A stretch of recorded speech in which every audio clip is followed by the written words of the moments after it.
કેમ છો વિદ્યાર્થી મિત્રો? હું તમારો એસએસટી બ્રો હાર્દિક સર તમારી સમક્ષ સામાજિક વિજ્ઞાનનો અને કોઈ પણ દેશના અર્થતંત્રનો સૌથી મહત્વનો ટોપિક એટલે કે આર્થિક વિકાસ લઈને તમારી સમક્ષ આવી ગયો છું. કોઈ પણ દેશ વિકસિત છે કે સમૃદ્ધ છે એ નક્કી કોના પરથી થાય? તો ઘણા બધા વ્યક્તિઓ વિચારે કે ના, કોઈ પણ દેશની આવક વધે એટલે એ દેશ સમૃદ્ધ કહેવાય. તો ઘણા એવું વિચારે કે ના, કોઈ પણ દેશની આરોગ્ય, શિક્ષણ, રહેઠાણ વગેરેની સુવિધામાં વધારો થાય તો એને આર્થિક વિકાસ કહેવાય. પણ ખરેખર જોવા જઈએ તો અહીંયા બંને વસ્તુનો સમન્વય જેને આપણે આર્થિક વિકાસ કહી શકીએ. તો આજના લેક્ચરમાં આપણે સ્ટાર્ટ કરવા જઈ રહ્યા છે સામાજિક વિજ્ઞાન ચેપ્ટર નંબર 15 જેનું નામ છે આર્થિક વિકાસ. હવે આ ચેપ્ટરમાં બોર્ડની એક્ઝામમાં જનરલી 1 માર્ક્સનો એમસીક્યુ, 1 માર્ક્સનો વીએસક્યુ, 2 માર્ક્સ એ રીતે ટોટલ 4 ગુણનું પૂછાતું હોય છે. તો સ્ટાર્ટ કરીએ આપણે આજનો લેક્ચર જેનું નામ છે આર્થિક વિકાસ.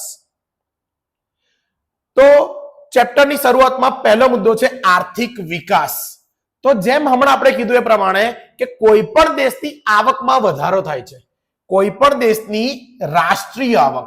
હવે તમારા મગજમાં પહેલો જ ડાઉટ કે રાષ્ટ્રીય આવક એટલે શું? તો રાષ્ટ્રીય આવક જેને કહેવાય દેશની કુલ આવક, એટલે કે દેશમાં રહેતા તમામે તમામ નાગરિકો દ્વારા જે તે વર્ષમાં કમાવામાં આવતા પૈસાના સરવાળાને આપણે દેશની શું કહીએ બેટા? કુલ આવક. અને આ કુલ આવકને જ આપણે શું કહી શકીએ બેટા? આર્થિક વિકાસ. પણ આ આવકમાં સતત શું થવું જોઈએ? વધારો થવો જોઈએ. ક્લિયર? તો હવે આપણે એને થોડુંક ડિટેલમાં સમજીએ. આર્થિક વિકાસ એટલે શું? તો દેશની રાષ્ટ્રીય આવકમાં શું થાય બેટા? સતત વધારો થાય. જેમ કે કોઈ પણ દેશ, જેમ કે ભારત દેશની વાત કરીએ તો ભારત દેશમાં આપણે એવું સમજીએ કે 2024-25માં આપણી રાષ્ટ્રીય આવક 250 લાખ કરોડ હોય. ક્લિયર? તો આ વર્ષે આપણી આવકમાં ગયા વર્ષ કરતા વધારો થયેલો હોવો જોઈએ. તો એને આપણે તેને આર્થિક વિકાસ કહી શકીએ. તો આર્થિક વિકાસમાં સમાવેશ થતી પહેલી બાબત કે જે તે દેશ હોય એ દેશની આવકમાં સતત શું થવું જોઈએ? વધારો. જેમ કે કોઈ પણ માણસ હોય પોતાના જીવનમાં કે જ્યારે નોકરી લાગે ત્યારે 50,000 કમાવે છે, બીજા વર્ષે 50 ની જગ્યાએ કમાવે છે 55,000, ત્રીજા વર્ષે 55 ની જગ્યાએ કમાવે છે 60,000. તો એમ જેમ જેમ કોઈ પણ વ્યક્તિની આવકમાં વધારો થાય છે એમ એમ કોઈ પણ દેશની રાષ્ટ્રીય આવકમાં સતત શું થવું જોઈએ? વધારો થવો જોઈએ. બીજું, રાષ્ટ્રીય આવક વધે એ તો સારી બાબત છે, પણ એની જોડે જોડે મહત્વનો કોન્સેપ્ટ છે તમારો માથાદીઠ આવકમાં વધારો. બીજો કયો કોન્સેપ્ટ છે? માથાદીઠ આવકમાં વધારો. તો હવે તમારા મગજમાં માથાદીઠ આવક એટલે શું? તો માથાદીઠ આવક જેને સાદી ભાષામાં કહેવાય, સૂત્ર લખું છું, માથાદીઠ આવક બરાબર દેશની કુલ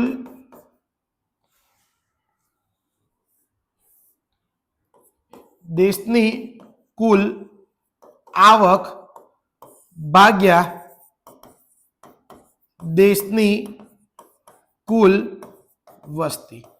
એટલે કે કોઈ પણ દેશની રાષ્ટ્રીય આવકને તે દેશની વસ્તીની સંખ્યા વડે ભાગવાથી મળતી રકમ એટલે જે તે દેશની શું કહેવાય? માથાદીઠ આવક. ક્લિયર? અને ત્રીજો મુદ્દો, રાષ્ટ્રીય આવક વધી, માથાદીઠ આવક વધી, એની જોડે જોડે લોકોના જીવન ધોરણમાં શું થવું જોઈએ? સુધારો થવો જોઈએ. તો જીવન ધોરણ એટલે શું? તો કોઈ પણ દેશની આરોગ્યની બાબત હોય, શિક્ષણની બાબત હોય, રહેઠાણની બાબત હોય, એ બધી બાબતમાં ધીમે ધીમે ઉત્તરોત્તર શું થવો જોઈએ? વધારો થવો જોઈએ. તો આમ આપણે ટૂંકમાં કહી શકીએ તો જો કોઈ પણ દેશ જેની રાષ્ટ્રીય આવક સતત વધતી હોય, રાષ્ટ્રીય આવક વધવાની સાથે સાથે એની માથાદીઠ આવકમાં પણ વધારો થાય અને માથાદીઠ આવકમાં વધારાની સાથે સાથે લોકોના જીવન ધોરણમાં પણ સુધારો થાય, તો આ ત્રણ વસ્તુનો સમન્વય એ તમારા માટે બની જશે આર્થિક વિકાસ. બોલો, આર્થિક વિકાસનો કોન્સેપ્ટ ક્લિયર થઈ ગયો બેટા? ટૂંકમાં કહીએ તો 3 વસ્તુમાં સતત વધારો થવો જોઈએ. સૌથી પહેલા રાષ્ટ્રીય આવકમાં વધારો થવો જોઈએ, બીજું માથાદીઠ આવકમાં વધારો થવો જોઈએ, અને ત્રીજું દેશના લોકોના જીવન ધોરણમાં સુધારો થવો જોઈએ. જીવન ધોરણ એટલે કે લોકોને મળતી સુવિધાઓમાં ઉત્તરોત્તર વધારો થવો જોઈએ. તો આ આજનો આપણો તો પહેલો કોન્સેપ્ટ, જેનું નામ હતું આર્થિક વિકાસ. હવે ઘણા બધા લોકોના માઇન્ડમાં ડાઉટ છે કે સર આ પૈસા વધ્યા, આવક વધી, સુવિધા વધી, માથાદીઠ આવક વધી, તો એને વૃદ્ધિ ગણવું કે વિકાસ ગણવું? ક્લિયર? તો એના માટેનો બીજો ટોપિક છે આર્થિક વૃદ્ધિ અને આર્થિક વિકાસ વચ્ચેનો તફાવત. તો એમાં 3 મુદ્દાના આધારે આપણે ટોટલ 3 મુદ્દાઓના આધારે તફાવત પાડેલ છે. જેમાં પહેલો મુદ્દો છે વિકાસની પ્રક્રિયાના આધારે. પહેલો મુદ્દો કયો છે? વિકાસની પ્રક્રિયાના આધારે. તો અહીંયા પહેલા લખ્યું છે આર્થિક વિકાસ છે એ કયા ફેરફારો દર્શાવે છે? ગુણાત્મક. ગુણાત્મક એટલે કે જેને સંખ્યામાં માપી શકીએ નહીં તેવા ફેરફારો કોણ દર્શાવે છે? આર્થિક વિકાસ. જ્યારે આર્થિક વૃદ્ધિ એ પરિમાણાત્મક ફેરફારો દર્શાવે છે, જેને આપણે સંખ્યામાં માપી શકીએ. સંખ્યામાં માપી શકાય, સંખ્યામાં માપી ન શકાય. એટલે તમે કહેશો સર આમાં હજુ ખબર ના પડી કે ગુણાત્મક એટલે શું અને પરિમાણાત્મક એટલે શું.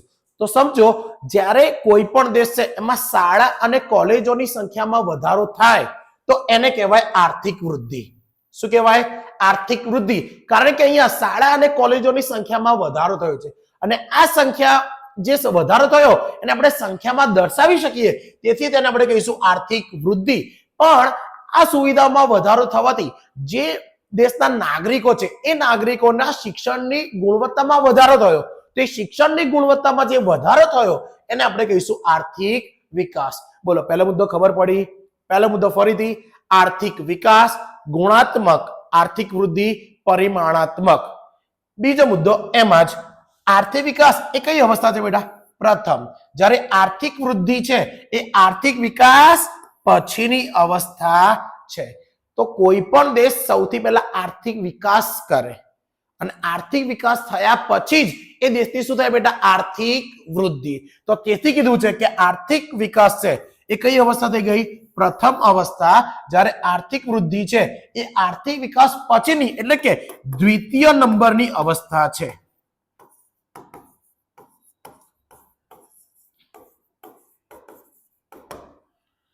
બોલો, પહેલો મુદ્દો ખબર પડી ગઈ? પહેલા મુદ્દાનું નામ શું હતું? વિકાસની પ્રક્રિયાના આધારે. ગુણાત્મક, પરિમાણાત્મક. પ્રથમ અવસ્થા આર્થિક વિકાસ પછીની બીજી અવસ્થા છે. બીજો મુદ્દો છે અર્થતંત્રમાં થતા પરિવર્તનો. અર્થતંત્ર, જેને આપણે સાદી ભાષામાં, ઇંગ્લિશની ભાષામાં કહીએ છીએ ઇકોનોમી. એટલે કોઈ પણ દેશનું જે અર્થતંત્ર છે એ અર્થતંત્રમાં થતા પરિવર્તનો ના આધારે પણ આપણે આર્થિક વિકાસ અને આર્થિક વૃદ્ધિ વચ્ચે તફાવત પાડી શકીએ છીએ. જેમાંનો પહેલો મુદ્દો છે કે અર્થતંત્રમાં નવા સંશોધનોને કારણે ઉત્પાદનમાં શું થાય છે? વધારો. સંશોધનો જેને કહેવાય રિસર્ચ. જ્યારે કોઈ પણ દેશના રિસર્ચ એટલે કે સંશોધનમાં વધારો થાય, તે સંશોધનમાં થતો વધારાને લીધે ઉત્પાદનમાં શું થાય? વધારો. અને ઉત્પાદનમાં વધારો થાય એને શું કહેવાય? આર્થિક વિકાસ. જેમ કે કોઈ પણ દેશ હોય એ નવા યંત્રો કે નવી ટેકનોલોજીનો શોધ કરે, તો નવા યંત્ર અને નવી ટેકનોલોજીની શોધ થવાને કારણે જે તે દેશ છે એ દેશના ઉત્પાદનમાં શું થશે? વધારો. તો એ ઉત્પાદનમાં વધારો થાય તો તેને શું કહેવાય બેટા? આર્થિક વિકાસ. પણ અહીંયા ઉત્પાદનમાં વધારો થવા પાછળ જવાબદાર કારણ શું બની ગયું? નવા સંશોધનો. જ્યારે આર્થિક વૃદ્ધિમાં થોડુંક અલગ કીધું છે. ખેડાણા લાયક જમીનમાં વધારો થવાથી ખેતી લાયક ઉત્પાદનમાં શું થાય બેટા? વધારો. એટલે કે અહીંયા ટેકનોલોજીની વાત કરવામાં આવતી નથી. જો ટેકનોલોજીના આધારે ઉત્પાદનમાં વધારો થાય તો એને કહેવાય આર્થિક વિકાસ. પણ અહીંયા કીધું છે કે જ્યારે ખેડાણ લાયક, ખેતી લાયક જમીનમાં વધારો થવાને કારણે ઓબ્વિયસલી ઉત્પાદનમાં શું થાય બેટા? વધારો. એટલે કે અહીંયા તમે કોઈ પણ પ્રકારના યંત્ર કે સંશોધનોનો ફાળો હોતો નથી, તો એને કહેવાય આર્થિક વૃદ્ધિ. એક્ઝામ્પલ આપું છું કે ખેતી ક્ષેત્રમાં ઘઉં, ડાંગર જેવા પાકમાં નવા બિયારણની શોધ થાય. શેની શોધ થાય બેટા? નવા બિયારણની. તો આ નવા બિયારણની શોધ જેને કહીશું બેટા આર્થિક વિકાસ. કારણ કે નવા બિયારણોની શોધ કરવી હોય તો આપણે યંત્રો અને ટેકનોલોજીનો ઉપયોગ કરવો પડે. તો અહીંયા નવા બિયારણોની શોધ એટલે કે નવા સંશોધનો થવાથી ઉત્પાદનમાં શું થાય છે? અનેક ગણો વધારો. તો આ બાબતને આપણે શું કહીશું બેટા? આર્થિક વિકાસ. બોલો, મુદ્દા નંબર 2 ખબર પડી ગઈ. પહેલું વિકાસના આધારે હતું, બીજું અર્થતંત્રમાં થતા પરિવર્તનોના આધારે, અને ત્રીજા નંબરનો છેલ્લો મુદ્દો જેનું નામ છે વિકસિત અને વિકાસશીલ દેશોના સંદર્ભમાં. તો વિકસિત અને વિકાસશીલ દેશોના સંદર્ભમાં બંને વચ્ચે શું જોવા મળે છે? તફાવત. એટલે તમારા મગજનો પહેલો ડાઉટ કે સર વિકસિત દેશ એટલે શું અને વિકાસશીલ દેશ એટલે શું? તો અહીંયા વિશ્વ બેંક ના 2004 ના અહેવાલ મુજબ જે દેશની રાષ્ટ્રીય આવક $735 કરતા વધારે હોય, $735 કરતા વધારે હોય તો તેને આપણે કહીશું વિકસિત. પણ જો આવક $735 કરતા ઓછી હોય તો તેને આપણે કહીશું વિકાસશીલ.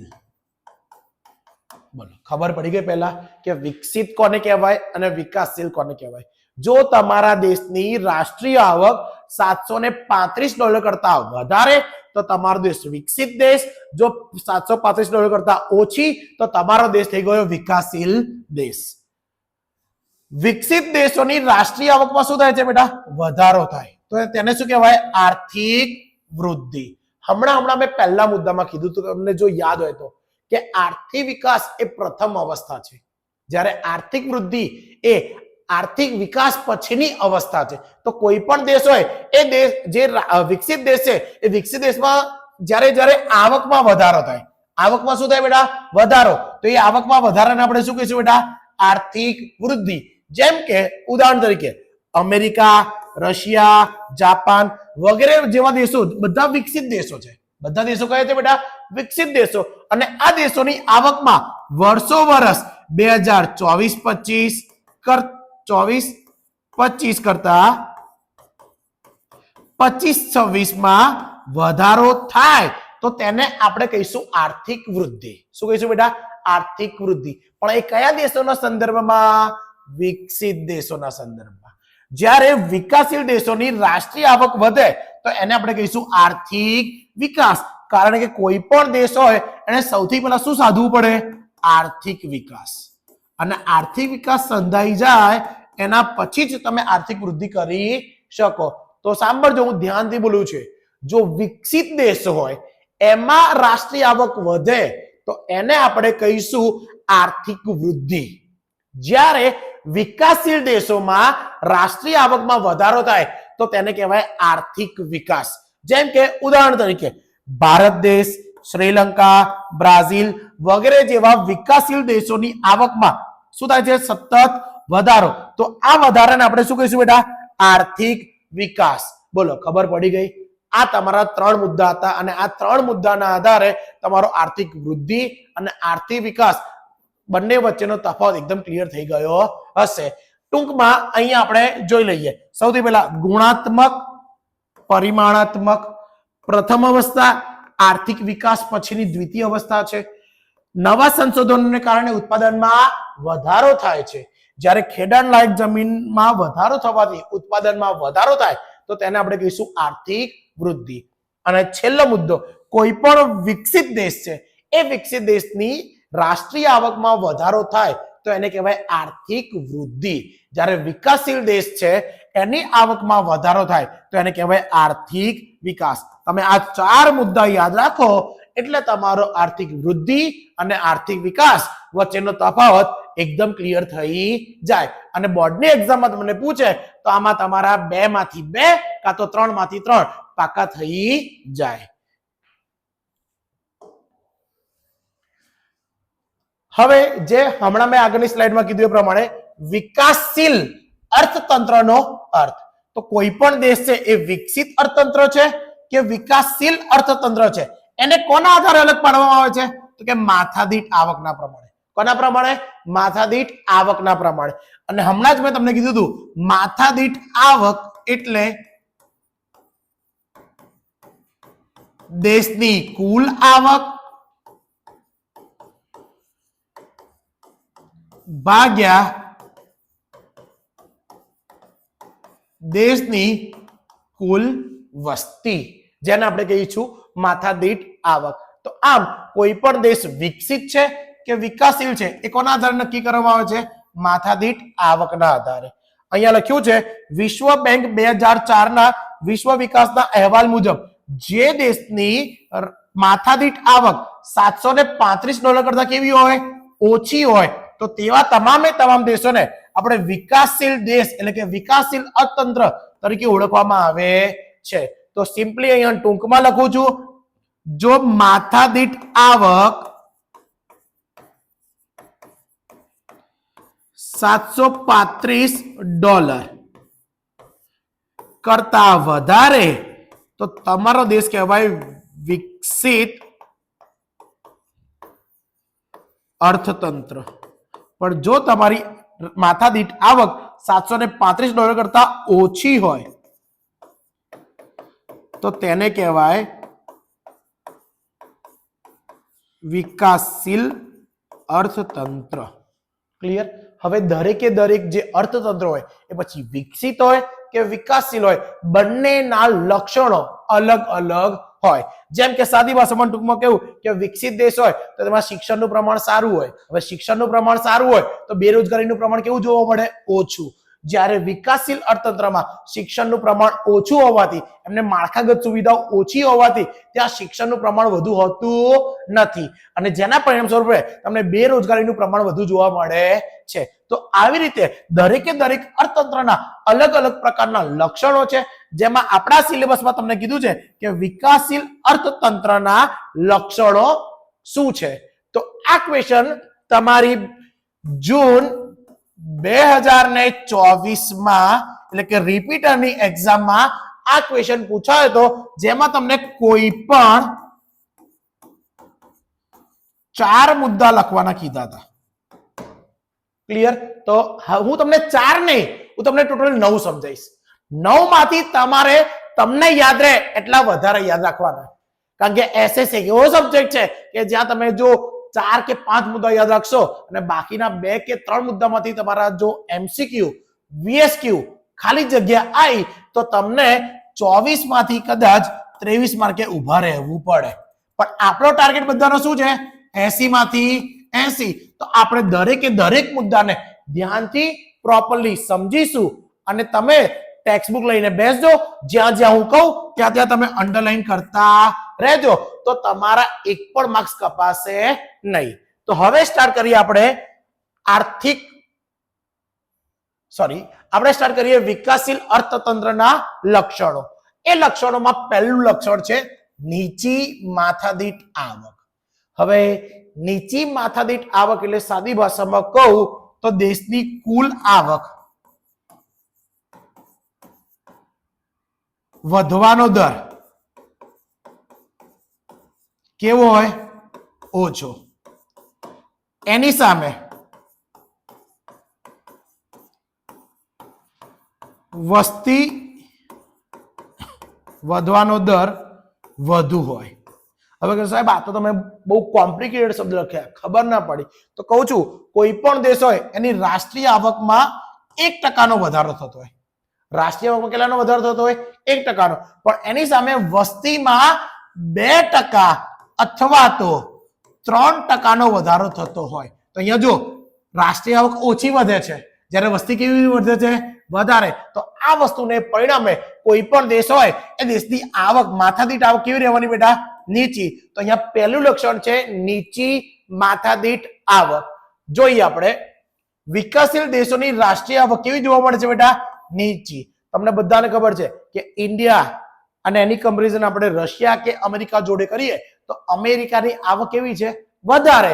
જ્યારે ભારતની આવક કેવી છે બેટા? ઓછી. તો એટલે એવું કહેવા માંગુ છું કે અમેરિકા અને રશિયા જેવા દેશોમાં ઊંચી માથાદીઠ આવક જોવા મળે છે, જ્યારે ભારત જેવા દેશોમાં આપણને નીચી માથાદીઠ આવક જોવા મળતી હોય છે. જ્યારે વસ્તી વધવાનો દર એટલે કે વસ્તી વૃદ્ધિનો દર વધુ હોવાથી માથાદીઠ આવક કેવી રહે છે બેટા? નીચી રહે છે. જે મેં તમને આ મુદ્દા દ્વારા તમને એકદમ ઈઝી લેંગ્વેજમાં સમજાવ્યું. ક્લિયર? નીચી માથાદીઠ આવક રહેવાનું એક જ કારણ છે, વસ્તી વૃદ્ધિનો દર કરતા રાષ્ટ્રીય આવકનો દર કેવો હશે બેટા? ઓછો. એટલે કે તમારી વસ્તી વધતી હશે 5% દરે, પણ એની સામે આવક વધે 2% દરે. તો જો વસ્તી વધારે વધી. કોની કમ્પેરિઝનમાં? આવકની કમ્પેરિઝનમાં. અને આ વસ્તુ થવાને કારણે કોઈ પણ દેશ હોય, પછી ભારત હોય, શ્રીલંકા હોય, પાકિસ્તાન હોય, અફઘાનિસ્તાન હોય, બ્રાઝિલ હોય, બધા જ દેશોમાં નીચી માથાદીઠ આવક જોવા મળે.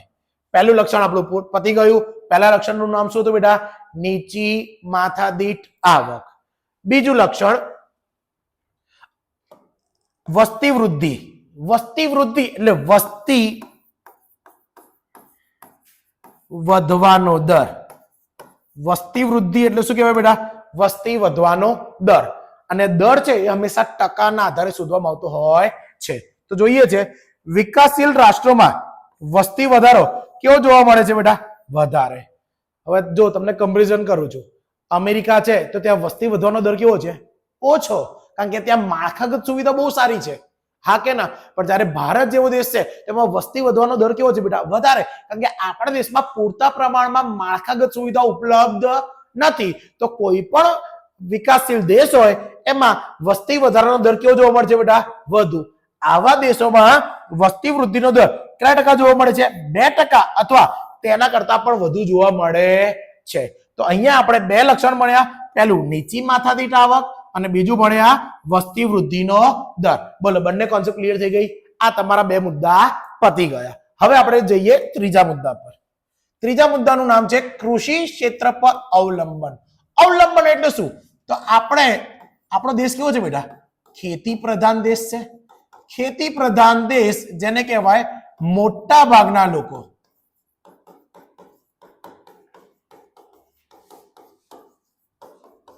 ખેતીમાંથી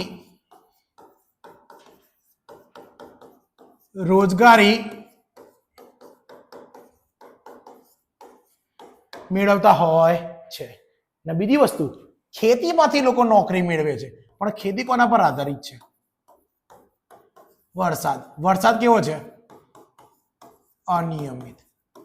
તો એ લોકોને મળતા પૈસા પણ કેવા હશે બેટા? અનિયમિત. તો હવે ત્રીજો મુદ્દો ભણીએ, કૃષિ ક્ષેત્ર પર અવલંબન.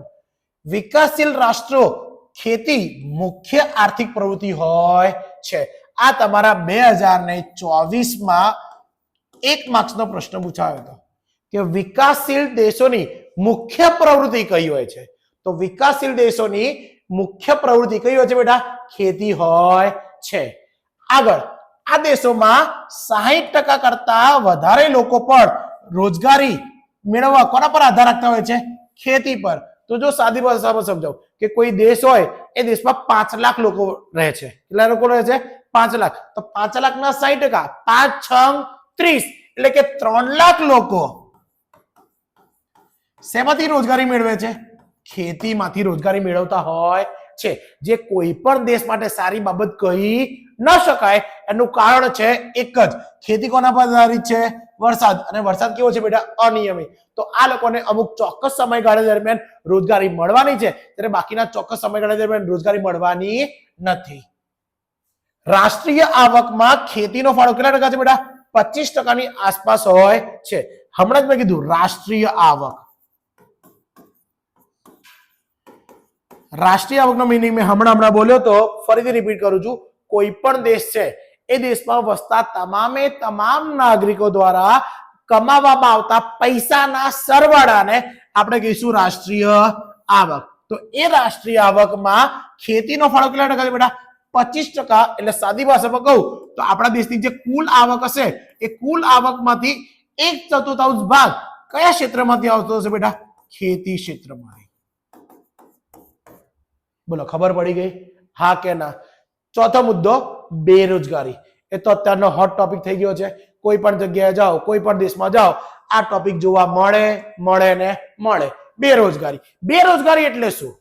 તો બેરોજગારી એટલે જે લોકો ભણેલા છે, એમને કામ કરવું છે પણ કામ મળતું નથી, તો તેવા લોકોને કહીશું આપણે બેરોજગાર. શું કહીશું બેટા?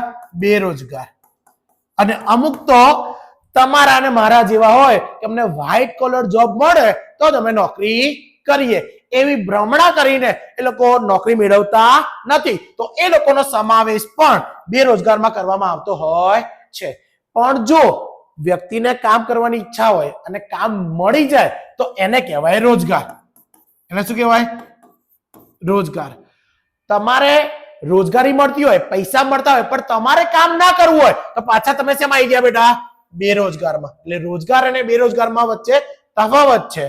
હવે વાત કરીએ બેરોજગારી. તો બેરોજગારી એ વિકાસશીલ દેશોનું કેવું લક્ષણ છે બેટા? મહત્વનું લક્ષણ છે. તમે કોઈ પણ જો ભારત જોઈ લો, ભારત, પાકિસ્તાન, શ્રીલંકા, બાંગ્લાદેશ, અફઘાનિસ્તાન, બ્રાઝિલ, આ બધા દેશોમાં સૌથી વધારે શું જોવા મળે છે? તો કે એક જ વસ્તુ, બેરોજગારી. એટલે કોઈ પણ વિકાસશીલ દેશ હોય એ વિકાસશીલ દેશોમાં બેરોજગારી જોવા મળે. તેથી તેનું કોઈ લક્ષણ થઈ ગયું બેટા? મહત્વનું. આ દેશોમાં બેરોજગારીનું પ્રમાણ કુલ શ્રમિકોના કેટલા ટકા જેટલું હોય છે? 3% કરતા પણ વધારે હોય છે. જો આપણે એકદમ સાદી ભાષામાં સમજીએ કે કોઈ પણ દેશ છે એમાં કુલ શ્રમિક 100 છે. કુલ શ્રમિક કેટલા છે બેટા? 100 ના 3%, એટલે 3 લોકોને નોકરી મળતી નથી, તો એ 3 લોકોને શું કહેવાય બેટા? બેરોજગાર. પણ હવે અહીંયા તમે એક શબ્દ ધ્યાનથી ને, 3% કરતા કેવો હોય છે બેટા? વધારે. આ તો 3% તો ઓછામાં ઓછો કીધો. ઘણા બધા દેશોમાં આ બેરોજગારી દર તમને 5 થી 6% ની આસપાસ જોવા મળતો હોય છે, જે કોઈ પણ દેશ માટે સારી બાબત ન ગણી શકાય. હવે આગળ વાત કરીએ. આ દેશોમાં બેરોજગારી જુદા જુદા સ્વરૂપે હોય છે, જેમ કે મોસમી બેરોજગારી. મોસમી બેરોજગારી એટલે શું? અમુક ચોક્કસ સમયગાળા દરમિયાન તમને રોજગારી એટલે કે નોકરી મળે, બાકીની સિઝનમાં તમને નોકરી મળતી નથી. જેમ કે અત્યારે આપણી સિઝન ચાલી રહી છે ચોમાસાની, તો જે પણ વ્યક્તિ રેઇનકોટ, છત્રી ની સાથે સંકળાયેલા હશે તો એ લોકોને ચોમાસાના સમયગાળા દરમિયાન રોજગારી મળવાની છે. પણ ઉનાળા અને શિયાળામાં એ લોકોના રેઇનકોટ કે છત્રીનું વેચાણ થવાનું નથી, તો એ બાકીની 2 ઋતુ માટે, બાકીની 2 મોસમ માટે એ લોકો શું બની ગયા બેટા? મોસમી બેરોજગાર. હવે વાત કરીએ છુપી બેરોજગારી. છુપી બેરોજગારી એટલે શું? તો કોઈ પણ એક એકમ છે, એ એકમમાં મેં 10 કારીગરોને મૂક્યા છે. હવે 10 કારીગરોને મૂક્યા અને 10 કારીગરોને મૂકવાથી મારું ઉત્પાદન થયું 1000 એકમનું. કેટલાનું ઉત્પાદન થયું? 1000. પણ હવે 10 માંથી એક વ્યક્તિનો પાછો બોલાવી દઉં છું, એટલે કે હવે કામ કરનાર થયા 9, અને છતાંય મારું ઉત્પાદન એટલું જ રહે છે. એટલે કે એક વ્યક્તિ આપણને દેખાય છે કે કામ કરે છે પણ ખરેખર કામ કરતો નથી, તો એવા વ્યક્તિને કહેવાય છુપી બેરોજગારી. અને ત્રીજું છે બેટા ઔદ્યોગિક બેરોજગારી. ઉદ્યોગ હોય, એ ઉદ્યોગોમાં નવી નવી ટેકનોલોજી આવે અને નવી ટેકનોલોજી શીખવા માટે આપણે થોડોક સમય આપવો પડે, અને એ સમય દરમિયાન આપણને નોકરી મળતી નથી, તો તે કયા રોજગાર થઈ ગયા બેટા? ઔદ્યોગિક બેરોજગાર તરીકે ઓળખવામાં આવે છે. અને ચિંતા નહીં કરવાની બેટા, આ તમારું આખું ડિટેલમાં ચેપ્ટર નંબર કયું છે બેટા? 17. ચેપ્ટર નંબર 17 માં તમને ગરીબી અને બેરોજગારીના સૌથી આઈએમપી ટોપિક એકદમ ઈઝી લેંગ્વેજમાં સમજાવવાની જવાબદારી મારી. તો અત્યાર સુધી આપણે ટોટલ 4 લક્ષણો ભણ્યા. સૌથી પહેલા હતું નીચી માથાદીઠ આવક, બીજું હતું વસ્તી વૃદ્ધિનો દર, ત્રીજું હતું ખેતી પર અવલંબન, અને ચોથું હતું આપણી બેરોજગારી. જો તમે આ 4 મુદ્દા યાદ રાખો અને કદાચ જો તમારું નસીબ બહુ સારું હોય અને 4 માર્ક્સમાં પૂછે તો તમને આ પ્રશ્નમાં ઈઝીથી, સરળતાથી તમને 4 માંથી 4 મળી જાય. પણ મેં તમને કીધું એ પ્રમાણે આપણે 4 જ મુદ્દા નથી જોવાના, આપણે 9 મુદ્દા ડિટેલમાં શાંતિથી સમજવાના છે. હવે વાત કરીએ 5મો મુદ્દો ગરીબી. ગરીબી એ વિકાસશીલ રાષ્ટ્રનું શું છે બેટા? લક્ષણ. ધ્યાન રાખજો, મહત્વનું લક્ષણ કે તો જવાબ શું લખવાનો? બેરોજગારી. ખબર પડી ગઈ. પણ અહીંયા શબ્દ શું વાપર્યો છે? રાષ્ટ્રનું ખાલી લક્ષણ છે. જેમ કે જે લોકોને પ્રાથમિક જરૂરિયાત, જેને જો આટલી બધી અઘરી વસ્તુ છે, આપણે એક પિક્ચર હતું બેટા, રોટી કપડા और મકાન. રોટી એટલે ખાવાની વાત કરે છે, ખાવાની વાત એટલે કે અનાજ. કપડા એ તો આવી ગયું, અને મકાન એટલે શું કહેવાય બેટા? રહેઠાણ. અને જોડે જોડે શિક્ષણ અને આરોગ્ય જેવી જરૂરિયાતો પૂરી ન કરી શકે તેવા તમામે તમામ વ્યક્તિને શેના તરીકે ઓળખવામાં આવે છે? ગરીબ તરીકે ઓળખવામાં આવે છે. તો ગરીબ એટલે શું? જે વ્યક્તિ રોટી કપડા મકાન એટલે કે ખોરાક અનાજ રહેઠાણ કપડા ની જોડે જોડે શિક્ષણ અને આરોગ્યની સુવિધા મેળવી શકતા નથી, તો તેવા તમામે તમામ લોકોને ગરીબ લોકો ગણવામાં આવે છે. અને વિકાસશીલ દેશોમાં આવા લોકોનું પ્રમાણ લગભગ કુલ વસ્તીના કેટલા ભાગનું હોય છે બેટા? ત્રીજા ભાગનું હોય છે. જેમ કે આપણે વાત કરીએ, છેલ્લે આપણી વસ્તી ગણતરી 2011 માં થઈ હતી, એ પ્રમાણે 121 કરોડ છે, આપણે ગણીએ 120 કરોડ, એનો ત્રીજો ભાગ એટલે કે આપણા દેશમાં 40 કરોડ લોકો કેવા છે બેટા? ગરીબ. અને આ 40 કરોડ લોકો ના તો એમને અનાજ મળે છે, ના તો એમને પહેરવા માટે કપડા મળે છે, ના તો રહેવા માટે રહેઠાણ મળે છે, કે ના તો એમની જોડે ભણવાના પૈસા એટલે કે શિક્ષણ, અને બીમાર પડે તો એના માટેની સુવિધા માટે આરોગ્યની સગવડો નથી.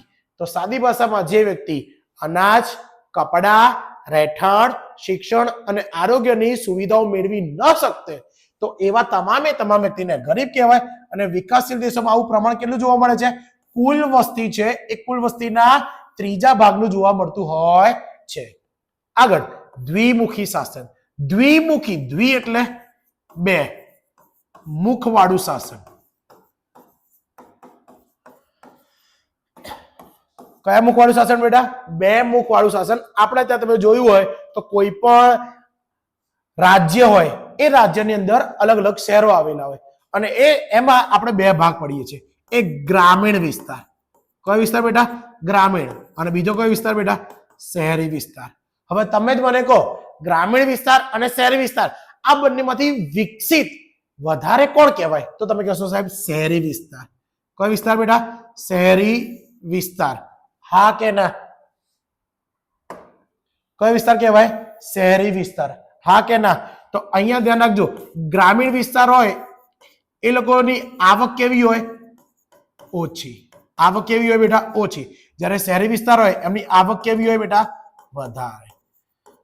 અને તમને બધાને ખબર છે કે જો પૈસા વધારે હોય તો આપણે નવી નવી ટેકનોલોજી વાળી વસ્તુ વાપરી શકીએ, પણ જો પૈસા ના હોય તો આપણે જૂની પુરાણી જેવી રીતો હોય એ રીતો જ વાપરવી પડે. તો બસ એ જ લખ્યું છે. વિકાસશીલ દેશોમાં અર્થતંત્રનું સ્વરૂપ કેવું હોય છે બેટા? દ્વિમુખી એટલે બે મુખ વાળું શાસન જોવા મળતું હોય છે.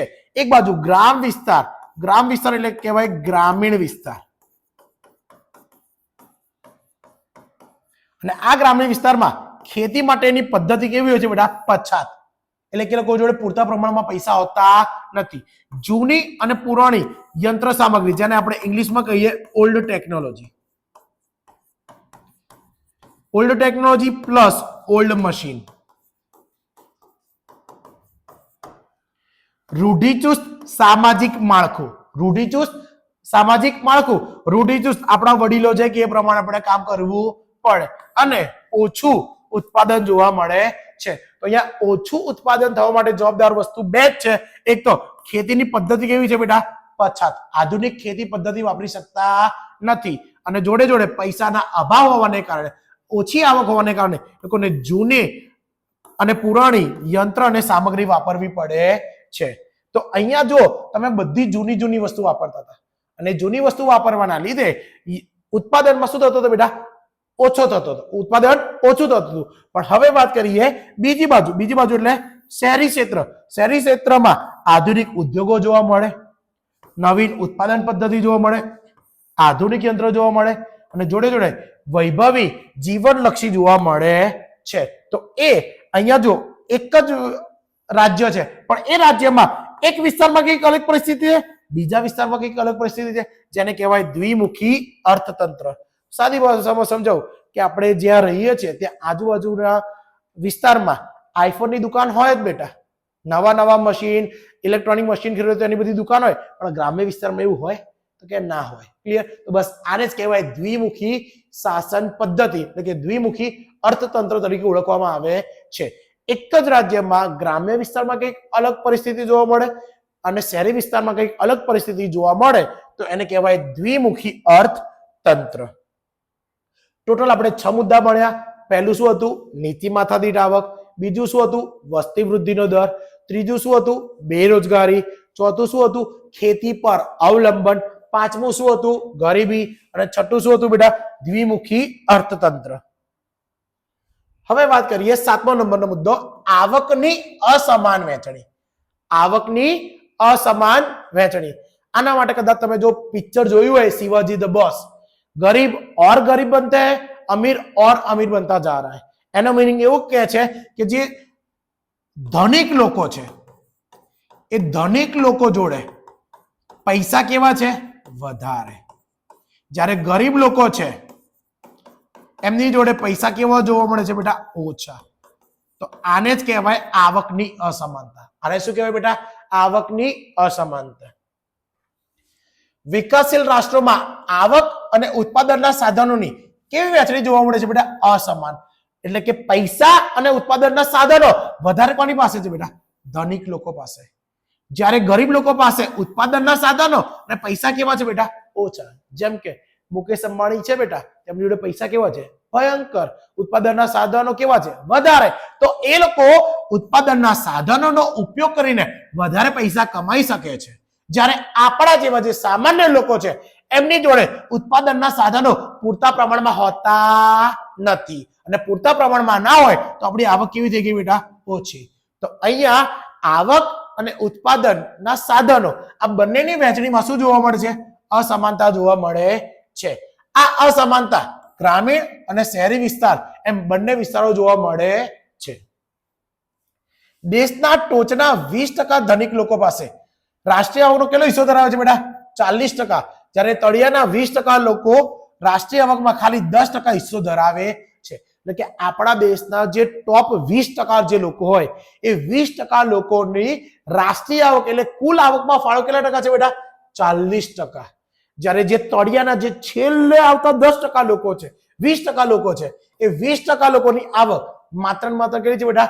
10% છે. તો અહીંયા જો આવકની અસમાનતા જોવા મળી. આવકની શું જોવા મળી બેટા? અસમાનતા. કેમ? કારણ કે 20% લોકો હતા એ કેટલો હિસ્સો આપતા હતા? 40%. જ્યારે હવે તળિયાના જે 20% લોકો છે એ કેટલો હિસ્સો આપે છે? 10%. તો આને કહેવાય આવકની અસમાનતા. આમ વિકાસશીલ રાષ્ટ્રમાં આવક અને સંપત્તિનું કેન્દ્રીકરણ એટલે બધી જ વસ્તુ કોની પાસે હોય છે? ધનિક લોકોના હાથમાં થયેલું જોવા મળે છે. 8મા નંબરનો મુદ્દો, પાયાની અપૂરતી સેવાઓ. તો વિકાસ માટે અનિવાર્ય પાયાની સેવાઓ જેમ કે કોઈ પણ દેશ હોય એમાં શિક્ષણ, વાહન વ્યવહાર, સંદેશા વ્યવહાર, વીજળી, આરોગ્ય, બેન્કિંગ વગેરે નો અર્થતંત્રમાં કેવો વિકાસ જોવા મળે છે બેટા? ઓછો વિકાસ જોવા મળે છે. જો આપણા શહેરી વિસ્તારમાં બધી વસ્તુ હજુ થોડીક વધારે માત્રામાં જોવા મળે, પણ જ્યારે તમે ગ્રામીણ વિસ્તારમાં જાઓ છો તો ગ્રામીણ વિસ્તારમાં આજે પણ અમુક શાળાઓમાં શિક્ષકો જ નથી આવતા. તો એ ગ્રામીણ વિસ્તારના જે બાળકો છે એમને યોગ્ય કક્ષાનું શિક્ષણ મળે છે? તો કે ના, નથી મળતું. પછી આપણે ગ્રામ્ય વિસ્તારમાં જઈએ તો ગ્રામ્ય વિસ્તારમાં અવર જવર કરવા માટે ત્યાં પાકા રસ્તાઓની પણ સુવિધા નથી હોતી. સંદેશા વ્યવહાર આપણે શહેરી વિસ્તારમાં રહીએ તો આપણે ફટાફટ ઇન્ટરનેટ ચાલુ કર્યું, મેસેજ મોકલવો છે મેસેજ મોકલી શકીએ, રિસીવ કરવો છે રિસીવ કરી શકીએ. પણ ગ્રામ્ય વિસ્તારની વાત કરું તો ગ્રામ્ય વિસ્તારમાં ઇન્ટરનેટની સુવિધાઓનો થોડોક હજુ પણ અભાવ જોવા મળતો હોય છે. જોડે જોડે ગ્રામ્ય વિસ્તારમાં વીજળી આવવાની જવાની સમસ્યા જોવા મળતી હોય છે. અને બીજી વસ્તુ, ગ્રામ્ય વિસ્તારના જે લોકો છે એમને જો કોઈ મોટી બીમારી થાય તો એ મોટી બીમારીની સર્જરી કરવા માટે અથવા સારવાર કરવા માટે એ શહેરી વિસ્તારમાં આવે છે. હા કે ના? અને બીજું એની જોડે જોડે છેલ્લો મુદ્દો કે બેન્કિંગ છે. તો ગ્રામ્ય વિસ્તારમાં બેંકોનું પ્રમાણ કેવું જોવા મળે છે બેટા? ઓછું. જ્યારે શહેરી વિસ્તારમાં બેંકોનું પ્રમાણ વધુ જોવા મળે છે. કે આમ એક જ દેશ છે, એક જ રાજ્ય છે, પણ બે અલગ અલગ વિસ્તારોમાં અલગ અલગ વસ્તુઓ જોવા મળતી હોય છે. અને તમે અમેરિકા જોડે કમ્પેરિઝન હોય તો અમેરિકાનું શિક્ષણ બી સારું છે, વાહન વ્યવહાર, સંદેશ વ્યવહાર, વીજળી, આરોગ્ય, બેન્કિંગ બધું આપણા કરતા સારું છે. કેમ? કારણ કે એ દેશ વિકસિત દેશમાં આવે છે. રશિયાની વાત કરો, જાપાનની વાત કરો, ફ્રાન્સની વાત કરો, તે બધા દેશો વિકસિત છે.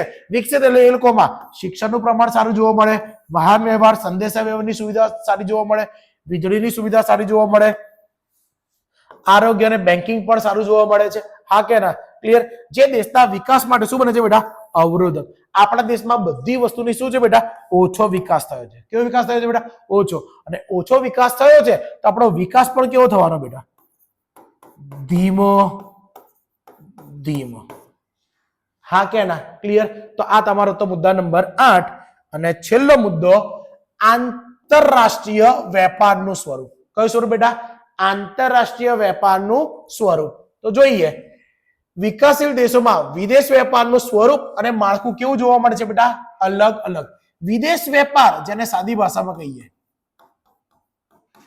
આયાત અને નિકાસ. તો એ આયાત નિકાસનું સ્વરૂપ અને માળખું બંને કેવા જોવા મળે છે? અલગ અલગ. આ દેશોમાં મુખ્યત્વે કૃષિ પેદાશો અને બગીચા પેદાશો તેમજ કાચી ધાતુની શું કરતા હોય છે બેટા? નિકાસ. યાદ કરો આપણા મુદ્દા નંબર 3. વિકાસશીલ દેશ હોય એ ખેતી પર અવલંબિત હોય છે, ખેતી પર અવલંબન રાખે છે. એટલે આપણા દેશમાંથી ખેતીની પેદાશો હોય, બગીચાની પેદાશો હોય કે કોઈ પણ કાચી ધાતુ છે, એ કાચી ધાતુની આપણે શું કરીએ છીએ બેટા? નિકાસ. એટલે કે આપણા દેશમાંથી અન્ય દેશોમાં મોકલતા હોઈએ છીએ, જેને આપણે કહીશું નિકાસ. જો હવે આયાત એટલે શું અને નિકાસ એટલે શું એ સમજાવી દઉં છું. જો ભારતને કોઈ વસ્તુની જરૂર હોય ને અન્ય દેશમાંથી ભારતમાં વસ્તુ આવે તો એને કહેવાય આયાત. પણ આપણા દેશની જે વસ્તુ છે એની અન્ય દેશને જરૂર હોય તો આપણો ભારત દેશ જે વસ્તુ મોકલે એને કહેવાય નિકાસ. તો આમ જે વિકાસશીલ દેશ છે, વિકાસશીલ દેશ 3 વસ્તુની નિકાસ કરે છે. એટલે એ પોતાના દેશમાંથી અન્ય દેશમાં મોકલે છે. જેમ કે કૃષિની પેદાશો હોય, બગીચાની પેદાશો હોય કે કાચી ધાતુની પેદાશો હોય, એ બધી વસ્તુની શું કરતા હોઈએ છીએ? આપણે નિકાસ કરતા હોઈએ છીએ. અને આ પ્રકારની નિકાસોની માંગ કેવી હોય છે બેટા? ઓછી. એટલે વિકસિત દેશોમાં આ 3 વસ્તુની માંગ કેવી હોય છે બેટા? ઓછી. માંગ ઓછી તો પૈસા કેવા મળવાના બેટા? ઓછા. માંગ ઓછી તો પૈસા કેવા મળે? ઓછા. જેથી નિકાસોની કમાણી કેવી થાય છે બેટા? ઓછી. જ્યારે આયાતો ઔદ્યોગિક પેદાશો અને યંત્ર સામગ્રીની હોય છે. જો તમને સાદી ભાષામાં સમજાવું, અત્યારે આપણે આખું વર્લ્ડ છે એમાં ઈરાન અને અમેરિકા વચ્ચે યુદ્ધ થઈ રહ્યું છે. હા કે ના? તો એ સમયે કોની માંગ વધારે છે? પેટ્રોલિયમ પ્રોડક્ટ્સની માંગ વધારે છે બેટા. હા કે ના? પણ ભારત જોડે તો પેટ્રોલિયમના કોઈ તેલના કોઈ કુવા નથી. આપણે બહારના દેશમાંથી આયાત કરવી પડે. હવે આયાત કરીશું તો આ વસ્તુની માંગ કેવી છે બેટા? વધારે. માંગ વધારે હોય, માંગ વધારે હોય તો ભાવ કેવા હોય બેટા? ઊંચા. પણ આપણે જે વસ્તુ મોકલીએ છીએ એ વસ્તુની માંગ જ કેવી છે બેટા? ઓછી. માંગ ઓછી તો પૈસા કેવા મળે? ઓછા. એટલે કે આપણે હલકી કક્ષાની જે વસ્તુ છે એ આપણે બહારના દેશમાં નિકાસ કરીએ છીએ, જ્યારે આપણે વિદેશમાંથી ઔદ્યોગિક પેદાશો અને યંત્ર સામગ્રી મંગાવતા હોઈએ છીએ. જેમ કે બહારના દેશમાંથી આપણે આઈફોન મંગાવીએ. હા કે ના? તો આઈફોન ઇન્ડિયાની કંપની છે? ના, બહારની કંપની છે. બહારની કંપની ઇન્ડિયામાં આવે તો એ આ લાવવા પાછળનો ખર્ચો, આ વસ્તુઓનો ભાવ કેવો હોય છે બેટા? વધુ. કેમ વધુ હોય? કે આયાત પાછળનો ખર્ચો કેવો હોય છે બેટા? વધારે. સમજો, તમે અમેરિકામાંથી કોઈ પણ અહીંયા ઇન્ડિયામાં વસ્તુ મંગાવો તો અહીંયા તમારી જોડે 2 ઓપ્શન છે. કાં તો હવાઈ માર્ગે લાવશો, કાં તો તમે જળ માર્ગે લાવવાના. હા કે ના? તો હવાઈ માર્ગે લાવો તો પણ તમારે ટેક્સ ભરવો પડે, જળ માર્ગે લાવો તો પણ ટેક્સ ભરવો પડે. એટલે તમે જે વસ્તુની જે કિંમત છે એ કિંમત પ્લસ તમારે શું ચૂકવવું પડે બેટા? ટેક્સ. એના પછી ભારતની કિંમત નક્કી થાય અને ભારતીય કિંમત નક્કી થયા પછી ભારતીય ટેક્સ પણ લગાડવામાં આવે, જેનું નામ છે બેટા જીએસટી. તો આમ આયાત કરવાથી કોઈ પણ વસ્તુ છે એ વસ્તુ પાછળનો ખર્ચો શું થઈ ગયો બેટા? વધી ગયો. ખર્ચો વધ્યો તો વસ્તુના ભાવ શું થવાના બેટા? વધવાના. આમ વિકાસશીલ રાષ્ટ્રો માટે વિદેશ વેપારની શરતો પ્રતિકૂળ રહેવાથી દેશ ઉપર વિદેશી દેવું વધે છે. એટલે જો આને સાદી ભાષામાં હું તમને જો અહીંયા સમજાવું, આપણી નિકાસ કેવી હતી? ઓછી. નિકાસ ઓછી તો પૈસા કેવા મળે? ઓછા મળે. આયાત કેવી? વધારે. તો પૈસા વધારે ચૂકવવો પડે. જો પૈસા મળે છે ઓછા, ચૂકવવાના વધારે, તો ધીમે ધીમે તમારા દેવામાં શું થવાનું બેટા? વધારો થવાનો. હા કે ના? બોલો, તમને આ 9 મુદ્દા ખબર પડી ગઈ પરફેક્ટલી? હા કે ના? તો આજના લેક્ચરમાં આપણે ટોટલ 3 વસ્તુ જોઈ. સૌથી પહેલા આર્થિક વિકાસ એટલે શું, એના પછીનો કોન્સેપ્ટ એની જોડે જોડે માથાદીઠ આવક એટલે શું, એના પછી ત્રીજો મુદ્દો હતો આર્થિક વૃદ્ધિ અને આર્થિક વિકાસ વચ્ચેનો તફાવત, અને છેલ્લો મુદ્દો આપણે ભણ્યા કે વિકાસશીલ અર્થતંત્ર છે, એ વિકાસશીલ અર્થતંત્રમાં કયા કયા લક્ષણો જોવા મળે છે. આવતા લેક્ચરમાં આપણે બીજા નવા ટોપિક સાથે આવીશું, જેમાં તમને આર્થિક બિન આર્થિક પ્રવૃત્તિ અને અલગ અલગ અર્થતંત્રની પદ્ધતિ વિશે સમજણ આપીશું.